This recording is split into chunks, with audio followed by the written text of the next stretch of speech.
کراچی سے تعلق ہے, سو کوئی ایسے نہ کشمیری کلین سے تعلق ہے, تو کوئی تعلق اس طرح سے بنتا نہیں تھا. بٹ پاکستان کے جو کور ایشوز تھے نا, میں دیکھیں میں نے جوائن کیا PMLN, اسد نے جوائن کی PTI, اور ہم دونوں کے پیچھے ریشنل تھا. یہ نہیں تھا کہ وہ بڑا ہینڈسم ہے عمران خان تو اسد نے جوائن کر لیا جیسے یہاں ہوتا ہے, یا آپ کے والد صاحب تھے PTI میں یا PMLN میں. میرا ریشنل بڑا کلیئر تھا جو میں نے میاں صاحب کو بتایا, اور میاں صاحب خود بڑے اس سے وہ انہوں نے جو لوگ بیٹھے تھے انہوں نے کہا سنیں ذرا یہ کیا کہہ رہے ہیں. میں نے کہا جی 3-4 چیزیں کور ایشوز, ہر کنٹری کی کور ایشوز ہوتی ہیں جس کے بیسس پر پولیٹیکل پارٹی ایک الگ بننی چاہیے یا اس کا اوپینین ہوتا ہے.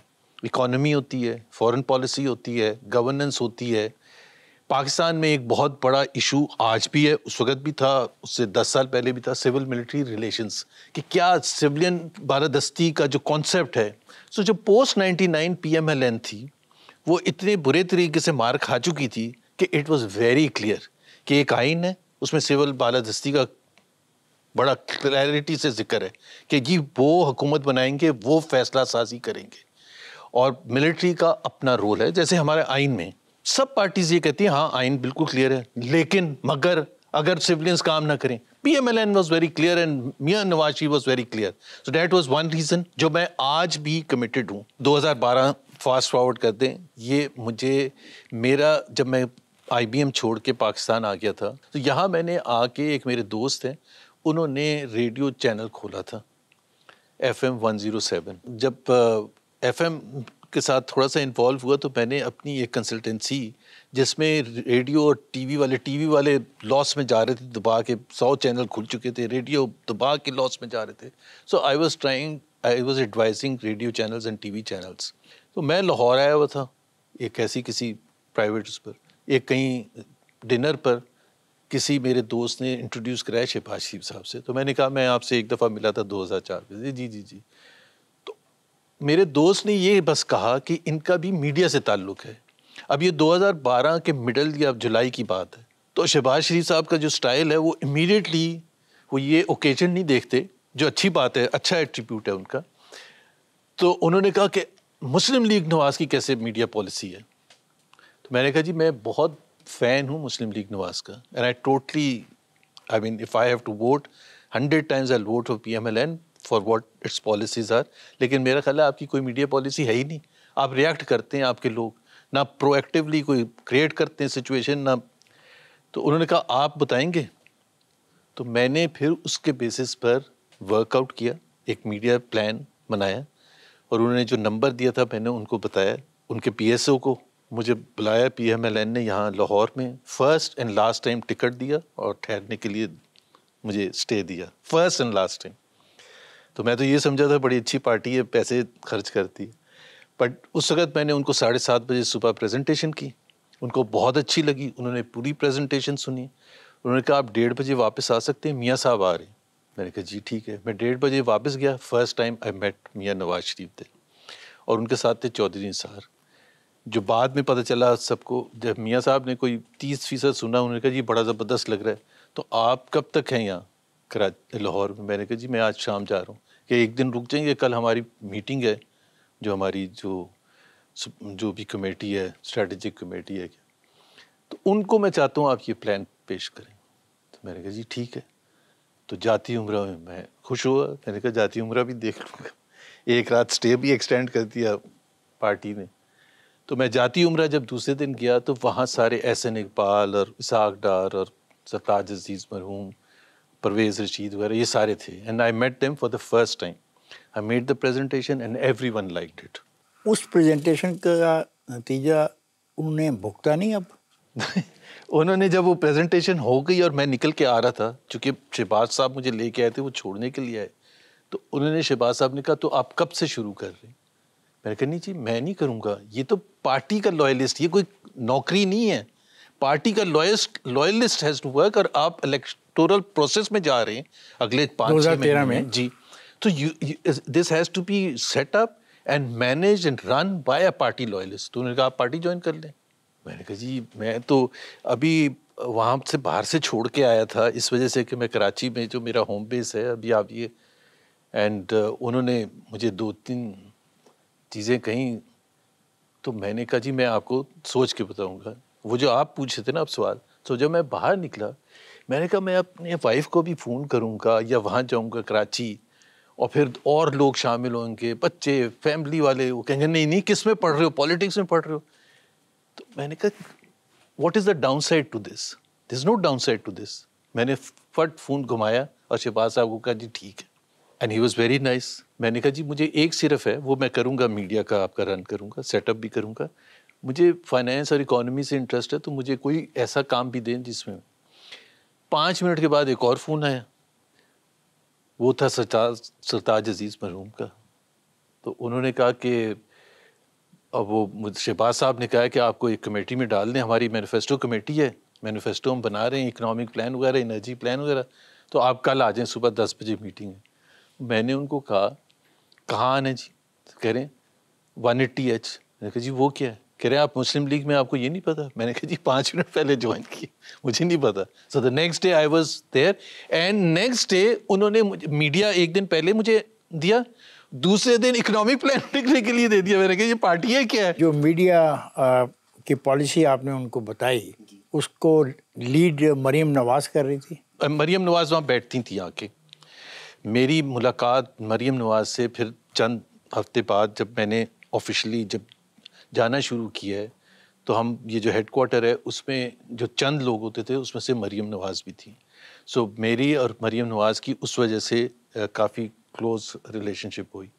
مریم Nawaz was not exactly looking after media, but she started looking after media جب پرائم منسٹر, جب دھرنا ہوا ہے 2014 میں, اس وقت میڈیا سیل کریٹ ہوا تھا, کیونکہ ہمیں تو پتہ ہی نہیں تھا. تو ہم تو حکومت میں تھے 1 سال, اور جلگار ہو گیا وہاں عمران خان کی پارٹی اسلام آباد آ کے بیٹھ گئی 14 اگست کو, تو بھائی رسپانس کیسے کرنا ہے ہم نے. تو پھر سیٹ اپ ہوا میڈیا سیل. آپ فورس ہی نہیں کر رہے تھے؟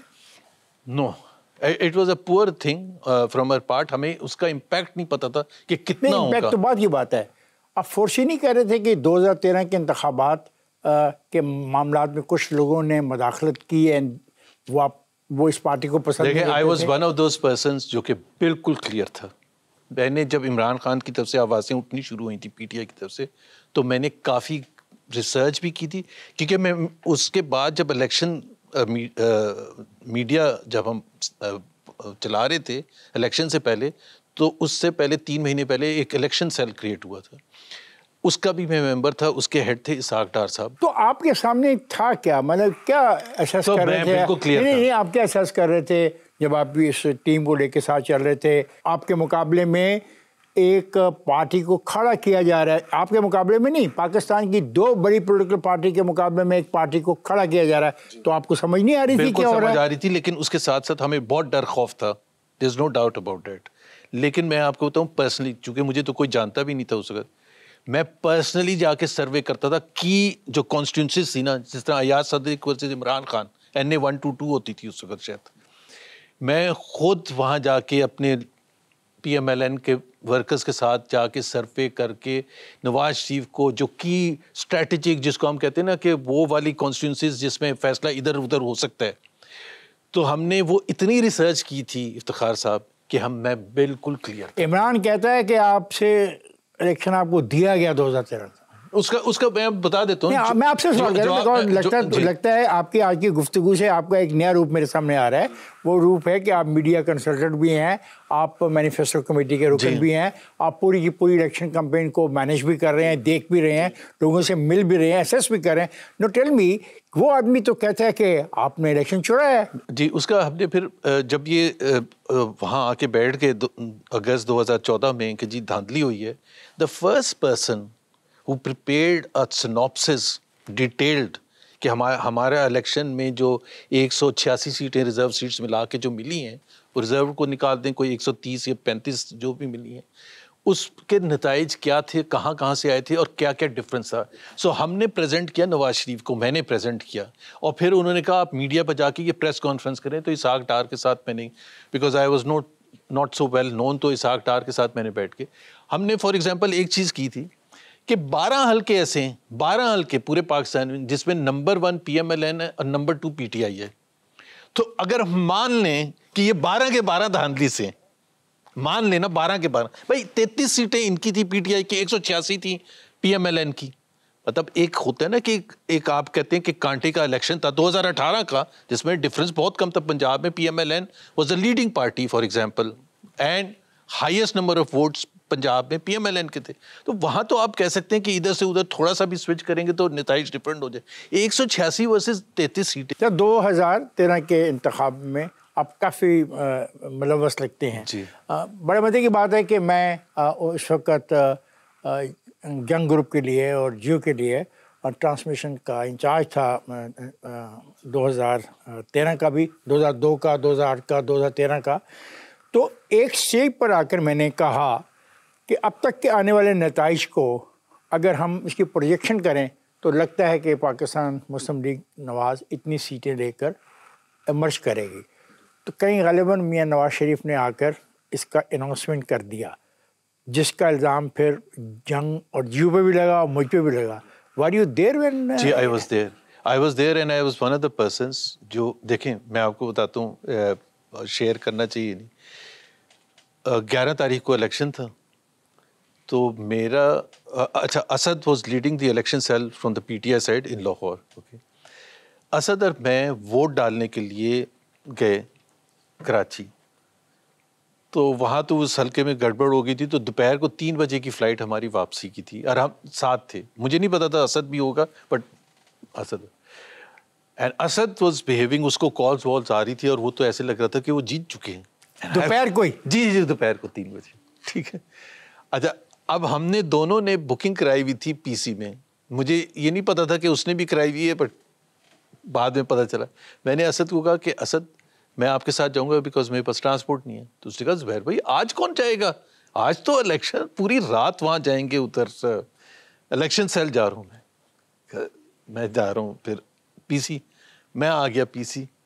اچھا ہم نے آئیڈینٹیفائی کی تھی جس کو میں کہتا نا بیٹل گراؤنڈ کانسٹیٹوئنسیز, کہ گجرانوالے کی کون سی ہے, فیصلہ آباد کی کون سی, پنڈی کی کون سی. 5 بجے الیکشن ختم ہوا ہے, اس وقت 6 بجے کا رول نہیں تھا تو 5:30 بجے. اچھا آپ اپنے جو آپ کے کانٹیکٹس تھے نا, میں نے فون گھمانے شروع کیا. میں نے کہا یار بالکل صحیح سے بتانا, پہلے بات ہو چکی تھی, گھمانا نہیں ہے کہ جی وہ جیت رہے ہیں یہ کر رہے ہیں. اور پھر ٹی وی پر آنا شروع ہو گیا. By 6 o'clock I was convinced we are winning by a huge margin in terms of number of seats. 7 بجے میں جب نکل کے جا رہا تھا تو اسد واز کمنگ بیک. ٹھیک, اینی ویز میں چلا گیا وہاں ہیڈ کوارٹر. 8:30 بجے سیورل وٹنسز, سیریل المیڈا آیا ہمارے وہاں ہیڈ کوارٹر آیا, وہ باہر سے اندر نہیں آنے دے رہے تھے. اس نے مجھے فون کیا تو میں نے اس کو لے کے آیا and the first thing he said was congratulations جتنے بھی آپ کے ساتھی تھے, کیونکہ وہی چیز جو 9 بجے افتخار صاحب, اور میں یہی 2024 کے الیکشن کا بھی یہی کہتا ہوں, 9 بجے پتہ چل جاتا ہے. 9 بجے کی اگر 2024 کے فیبری 8 کی آپ کوئی چینل کی آپ اٹھا لیں اسکرین تو 80% پی ٹی آئی آگے تھی. ایسا تو نہیں ہو سکتا کہ اس کے بعد دھڑام سے کچھ کریں گے بات اس پہ بھی. جی کریں گے. تو وہ جو جب فیصلہ ہوا تھا نا, جو آپ نے خبر دی تھی وہ بالکل خبر آپ کے بیسس پر ایک ہوا تھا کہ جی, but it was not entirely کہ جی جیو نے کہہ دیا, بٹ یہ تھا کہ جی وہ کلیئر ہے جی, جا کے کلیم کریں وکٹری. سو ہم بھی اس میں وہ ٹیرس پر کھڑے ہوئے تھے اینڈ میاں صاحب کلیم وکٹری. زبیر صاحب میں جا رہا ہوں بریک پر, بریک سے واپس آ کے گفتگو کے سلسلے کو جاری رکھیں گے. فاضل آزاد میں جا رہا ہوں بریک پر, جائے گا نہیں, ہمارے ساتھ رہیے گا. Welcome back. فاضل آزاد گفتگو ہو رہی ہے محمد زبیر عمر صاحب سے. آئیے گفتگو کے سلسلے کو جاری رکھتے ہیں. زبیر, یہ جو لوگ کہتے ہیں کہ مریم کو تو سیاست آتی نہیں, آپ کی گفتگو سے مجھے اندازہ ہوتا ہے کہ مریم تو بہت دیر پہلے سیاست میں آ چکی تھی اور عملی سیاست میں آ چکی تھی, اور اس پالیٹکس میں وہ حصہ لے رہی تھی جس میں پورا پاکستان اس کے سامنے تھا. 2012 سپتمبر سے مئی کے الیکشن تک 100% شی واز پریزنٹ. مطلب صبح سے لے کے رات تک, اور الیکشن جب قریب آ رہا تھا, 2 مہینے رہ کے تھے, 1 مہینہ 15 دن, تو we were meeting at least 6-7 times in a day. کبھی شہباز شریف کے گھر, کبھی نواز, وہاں جاتی عمرہ, زیادہ تر 180H میں. آپ مسلم لیگ کی اکنامک اور ٹیکس ریفارمز کمیٹی کا حصہ رہے. میرا آپ سے یہ سوال ہے کہ پاکستان میں ٹیکس اکٹھا کرنے کا نظام کیسے ٹھیک ہوگا؟ کیا آپ اس تاثر سے اتفاق کرتے ہیں کہ دکاندار طبقہ ٹیکس دینے سے انکار کرتا ہے اور آپ کی سیاسی مجبوری ہے کہ آپ ان سے ٹیکس وصول نہیں کرتے؟ میاں صاحب نے الیکشن کے بعد جو مجھے فرسٹ پوزیشن آفر کی تھی, I was obviously overwhelmed. انہوں نے کہا تھا آپ پھر تیار ہیں FBR سنبھالنے کے لیے؟ اچھا نہیں, ہمارا سوال یہ ہے کہ تو میں آپ کو بتاتا ہوں نا, میں نے ان کو جب پریزنٹیشن کی, انہوں نے کہا آپ کا کیا پلان ہوگا, الیکشنز ہو چکے تھے, ابھی ٹیک اوور نہیں کیا تھا, آپ کا کیا پلان ہوگا؟ میں نے بڑا اگریسو پلان دیا جس میں یہ دکانداروں سے لے کے ایگریکلچر سیکٹر سب. کیوں نہیں دکانداروں سے سیاسی پارٹیاں پیسہ لے تو سکتی؟ میاں صاحب نے وہاں جو لوگ بیٹھے تھے انہوں نے کہا جی یہ ایسی باتیں کر رہے ہیں, یہ ہماری پولیٹیکل حکومت ہے, بڑا بیک فائر کر جائے گا. میں نے کہا میاں صاحب پھر ایک چیز پھر ایگری کر لیں, اگر ہم یہ نہیں کریں گے نا, پاکستان کا جو ٹیکس کا نظام ہے اور جو کلیکشن کا ریشو ہے to GDP, it's one of the worst in the world. That means we will accept that we are a failed state. So جب آپ یہ کہتے ہیں نا کہ آپ ان سے نہیں لے سکتے, ان سے نہیں لے سکتے, تو you are accepting you are a failed state. پھر آپ اتنی بڑی بڑی باتیں نہ کریں کہ جی ہم یہ ملک میں تقدیر چینج کر دیں. میاں صاحب کا رد عمل کیا تھا؟ آپ کا یہ ایک انسٹیٹیوشن, میاں صاحب کا رد عمل کیا تھا؟ میاں صاحب نے 100% سپورٹ کیا, 100% سپورٹ کیا. انہوں نے کہا مٹھائی لائیں اور کھلائیں. انہوں نے کہا یہ ٹارگٹس زبیر نے دیے پہلے سال 2 سال کے, اس پر یہ کمیٹڈ ہے. میں نے کہا I will sign in blood. لیکن اس کے بعد کیا ہوا؟ کیا ہوا؟ اس کے دوسرے دن مجھے شہباز صاحب نے یہ بتایا کہ ڈار صاحب کہہ رہے ہیں کہ یار یہ زبیر کو کہیں اور لگا دو, یہاں یہ بڑا مسئلہ ہوگا, FBR میں ریاکشن ہوگا, پوری FBR بیٹھ جائے گی. تو میں نے ریاکشن ہوگا کہ وہ کلیکشن کے لیے کہہ رہے تھے وہ کام. میں نے کہا جی اگر ریاکشن کے بیسس پر آپ چینج کر رہے ہیں تو پھر تو آپ کہیں بھی نہیں لگا سکتے اچھا بندہ. اگر آپ مجھے یہ کہیں کہ میں قابل نہیں ہوں تو میں ظاہر ہے آپ سے کیا بحث کروں گا, آپ نے قابلیت جج کرنی ہے. لیکن اگر آپ یہ کہہ رہے ہیں کہ ریاکشن ہوگا تو واپڈا کا چیئرمین جب بنائیں گے تو آپ اس بیسس پر لگائیں گے کہ ریاکشن نہ ہو. میٹنگ جو ہوئی تھی یہ مری میں ہوئی تھی, اور یہ مری میں میاں صاحب جس دن انہوں نے ووٹ آف کانفیڈنس لینا تھا اس سے 2 دن پہلے کی بات ہے. He was preparing for his speech, there was no one else there except for people. Shahbaz صاحب مجھے خود اپنے ہیلی کاپٹر میں بٹھا کے لے کے گئے تھے وہاں مری کہ جی یہ بات کر رہے ہیں, اب آپ فیصلہ کر لیں. میاں صاحب میں جو ability to take the right decision is far far better than the others. انہوں نے کبھی یہ نہیں کہا کہ ہاں, انہوں نے کہا جی بات تو صحیح کر رہے ہیں, لیکن پھر انہوں نے مجھے نہیں لگنے دیا جو بھی. یہی میں رک جائیں آپ. جی آپ کہتے ہیں کہ ان کی صلاحیت جو ہے فیصلہ کرنے کی فار فار بیٹر ہے than Shahbaz Sharif. Okay now you are making a comparison. تو دونوں بھائیوں کا کمپیریزن کرو نا. دیکھیں میں آپ کو پہلے بتا دوں, پتہ نہیں آپ آگے جا کے پوچھیں گے, بٹ میرے سے جب کوئی, میں نے PMLN جوائن کی تھی نواز شریف والی اور چھوڑی ہے شہباز شریف والی. سر آپ نے جب آپ کو یہ ذمہ داری دی گئی, آپ نے کہا کہ میں $2.5 ارب کی غیر ملکی سرمایہ کاری کا ہدف حاصل کر لوں گا, لیکن آپ نہیں کر سکے. کیا وجہ کہ سیاستدان اتنی بڑی باتیں کرتے ہیں, لوگوں کو ہوپ دلاتے ہیں؟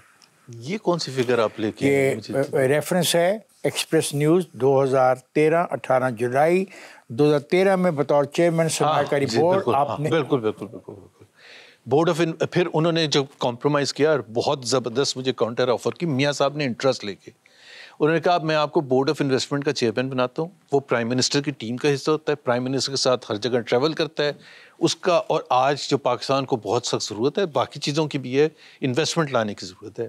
سو یس آئی کمیٹیڈ کہ جی میں, انہوں نے جیسے میرا ایک جو میرا بیک گراؤنڈ تھا کہ جی آپ میرے سے یہ تو پوچھیں, کمٹ تو کروائیں کہ میں کیا کروں گا. تو میں نے کمٹ کیا اور ہم اس طرف جا رہے تھے. نومبر 2013 کی بات ہے, مجھے 6 مہینے بھی نہیں ہوئے تھے اس پوزیشن میں. میاں صاحب نے مجھے, ہم we were on an official trip to Bangkok, تو وہاں میاں صاحب نے مجھے کہا کہ زبیر صاحب آپ پرائیویٹائزیشن کی بہت باتیں کرتے رہے, ابھی 6 مہینے میں کیا ہوا ہے ہماری گورنمنٹ میں پرائیویٹائزیشن کا.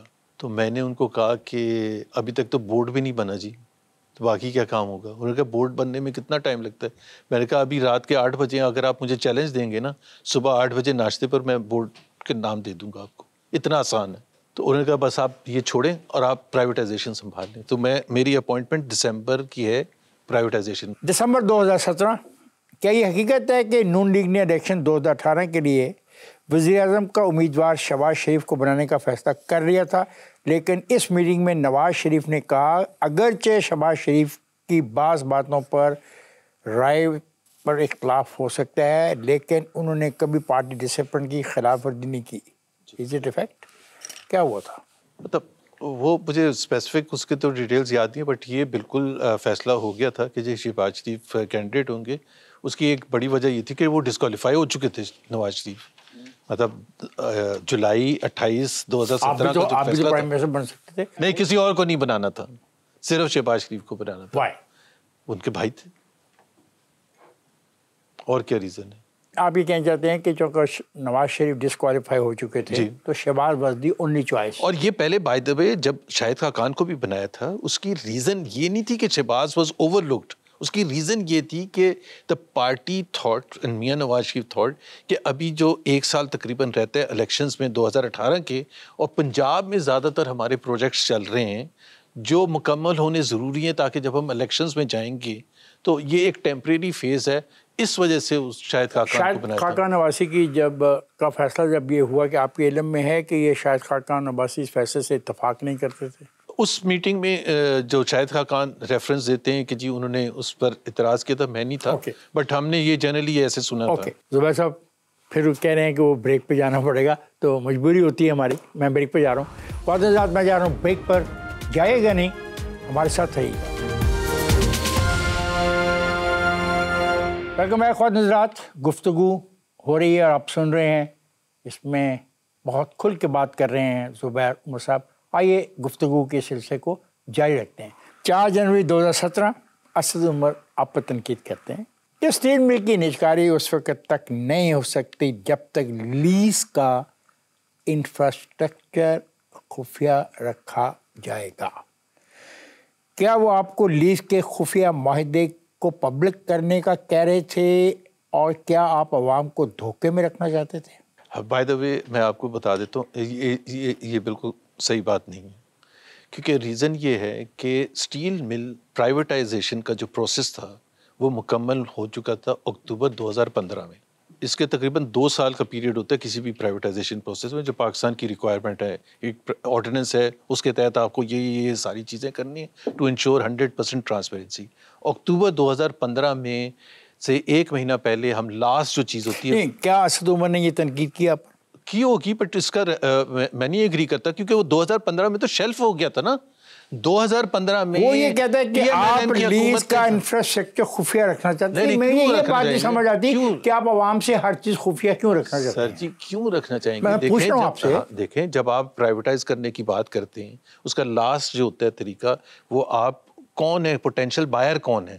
تو آپ مارکیٹنگ کے لیے جاتے ہیں. ہم چین سے ہو کے آئے تھے, پوٹینشیل بائرز وہاں سے آ رہے تھے سارے, تقریباً ایک شاید ایران سے تھا, اور ان کو آپ نے ساری انفارمیشن دینی ہوتی ہے. وہ سیکرٹ رکھ کے بغیر تو وہ بڈ ہی نہیں کریں گے. ان کو تو آپ نے دینی ہوتی ہے, عوام سے آپ چھپاتے ہیں. عوام سے کیوں چھپائیں گے؟ پبلک نالج ہے. مجھے نہیں پتا. اچھا, اس میں یہ ایشو بھی ہے اسٹیل مل میں کہ سندھ والے کہتے ہیں پراپرٹی ہماری ہے, زمین ہماری ہے, اس کے پیسے ہم لیں گے. بالکل ایشو, یہ بالکل ویلڈ بات ہے. اور اس میں جو ہم نے یہ فیصلہ کیا تھا 2015 میں, یہ انٹرسٹنگ ہے, اگر آپ کو میں بتا دوں بات میں. اب 2015 میں ہم سمجھے تھے, ہمارا جو میں ایز چیئرمین پرائیویٹائزیشن کمیشن میں اسٹریٹجی تھی کہ کیپٹل مارکیٹ ٹرانزیکشنز ہم نے کر لی ہیں.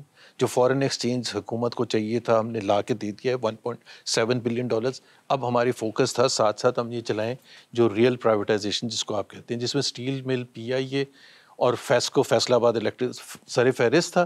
یہ ہمارا خیال تھا کہ اکتوبر نومبر 2015 میں ہم نکال دیں گے, اور پھر ہر 2 مہینے بعد, کیونکہ کام تو سب کا ہو رہا تھا, تقریباً 40 کمپنیز کا. میٹنگ تھی کیبنٹ کمیٹی آن پرائیویٹائزیشن کی, اور اسحاق ڈار صاحب اس کو چیئر کرتے تھے. اس کے اندر احسن اقبال, مفتاح اسماعیل, شاہد خاقان عباسی, خواجہ آصف بھی شاید تھے اس وقت پاور منسٹر تھے, اور سیکرٹریز, گورنر اسٹیٹ بینک والا صاحب. ہم نے ان کو سارا پلان دیا, اور اس پر انہوں نے اس وقت ریئیکٹ یہ کیا, ڈار صاحب نے, انہوں نے کہا جی یہ میٹنگ ابھی برخاست ہم کرتے ہیں, یہ شام کو ہم کریں گے. میٹنگ شام تک کیا ہو جانا تھا؟ ہاں میں بتاتا ہوں نا. وہ 4-5 لوگوں کو اپنے کمرے میں لے گئے, جس میں شاہد خاقان عباسی, مفتاح اسماعیل, احسن اقبال, تو یہ 3 تو تھے, اور میں تھا. انہوں نے کہا زبیر صاحب آپ کیا کر رہے ہیں, عمران خان تو کھا جائے گا ہمیں. تو میں نے کہا جی, وہ کہہ رہے ہیں کہ یہ اگر پرائیویٹائز ہم نے کر دی تو کتنا بڑا مسئلہ ہو جائے گا, پورے پاکستان میں اسٹرائکنگ شروع ہو جائے. میں نے کہا جی یہ تو اس وقت جب مینیفیسٹو بنا رہے تھے اس وقت 2012 میں فیصلہ کرنا تھا, پھر ہم نے اتنے پیسے خرچ کر دیے, اتنا کام کر لیا, اور اس وقت آپ جا کے یہ فیصلہ کر رہے ہیں. تو انہوں نے کہا میرے پاس بڑا زبردست ایک ریزن ہے. خورشید شاہ جو اس وقت لیڈر آف دی اپوزیشن تھے, انہوں نے یہ کہا ہے کہ یہ سندھ کی ہے اور یہ سندھ کو واپس دے دیں, تو آپ سندھ کو یہ آفر کر دیں, اور ٹائم چلتا رہے گا, اور ہمارے اوپر بھی پریشر نہیں آئے گا. یہ بالکل حقیقت ہے, میں ٹی وی پر بالکل اوپنلی بتا رہا ہوں آپ کو. تو یہ چیف منسٹر سندھ مراد علی شاہ کو ایک لیٹر لکھ دیا گیا CCPO کی طرف سے, کیبنٹ کمیٹی آن پرائیویٹائزیشن, کہ جی Sindh has shown, Peoples Party has shown interest in acquiring steel mill, تو the federal government is ready to negotiate the terms and conditions with you. And in the next 1 year, the terms and conditions were negotiated with them. اور مراد علی شاہ نے واپس, وہ سارے وہ تھا drama ہی کہہ لیں اس کو, مراد علی شاہ نے واپس آ کے یہ کہا کہ ہم تیار ہیں, آپ ساری لائبلٹیز اس میں سے نکال دیں, ہمیں ایسٹ دے دیں. تو پھر لائبلٹیز کہاں لے کے جائیں گے؟ تو آپ تو کسی سے اور بات کر کے آ رہے تھے. بٹ ہماری تو حکومت نے فیصلہ کیا, ظاہر سی بات ہے کہ ہم نہیں کریں گے. عمران کیا کر لیتا؟ PIA کا بھی فیصلہ, عمران کیا کر لیتا؟ عمران کا تو ایک دیکھیں نا, وہ آج بھی وہی مسئلہ ہے کہ ہر فیصلے میں آپ جب یہ ایک نظر وہاں رکھیں, PIA کا فیصلہ جب ریورس کیا ہے پرائیویٹائزیشن کا اکتوبر 2015 میں, پارلیمنٹری کمیٹی سب کے سامنے یہ فیصلہ ہوا کہ جی ریورس کر دیں. ریورس کیوں کر دیں گے جی؟ وہ عمران خان کراچی ایئرپورٹ پہنچ گیا تھا, PIA پر اسٹرائک ہو گئی تھی. پرائیویٹائزیشن میں سب سے بڑا چیلنج جو ہوتا ہے, جو اس وقت نہیں ہے, یہ فرسٹ ٹائم ہے 1990 سے جب بھی ہے, پرائیویٹائزیشن کا ایک تو پروفیشنل چیلنج ہوتا ہے کہ پروفیشنلی آپ نے کیسے کرنا ہے. دوسرا جو سب سے بڑا چیلنج ہوتا ہے پولیٹیکل, کہ کیا آپ کے پاس اتنی ول ہے کہ you will go ahead with the final at the final stage. اور اس وقت جو دیکھیں نا, لیبر تو ریئیکٹ کرے گی نا, اس میں تو کوئی شک نہیں, ظاہر سی بات ہے. لیکن ان کے ساتھ گولڈن شیک ہینڈ کیا جا سکتا ہے, ان کے ساتھ جو بھی کیا جاتا ہے, لیکن دیکھیں نا بینکس بھی تو آپ نے نیشنلائز کیے. جی بینکس کو دیے نا. جی تو اس وقت کیوں نہیں آپ ڈرے؟ اچھا دیکھیں, بینکس میں جو اس کا 42%, یہ آپ نے PTCL کا بھی کیا. PTCL کا جب ہوا تھا نا, وہ میں آپ کو بتا دوں, مشرف صاحب کے زمانے فوج بھیجی تھی انہوں نے, فوج بھیجی تھی. ہو گیا نا چند دن ہوا, لیکن اتصالات نے جب ٹیک اوور کرنا تھا, چند دن ہوا لیکن چلا, اور آج چل رہا ہے. خیر وہ ایک الگ بحث ہے کہ وہ چل رہا ہے یا نہیں چل رہا. نہیں چل رہا.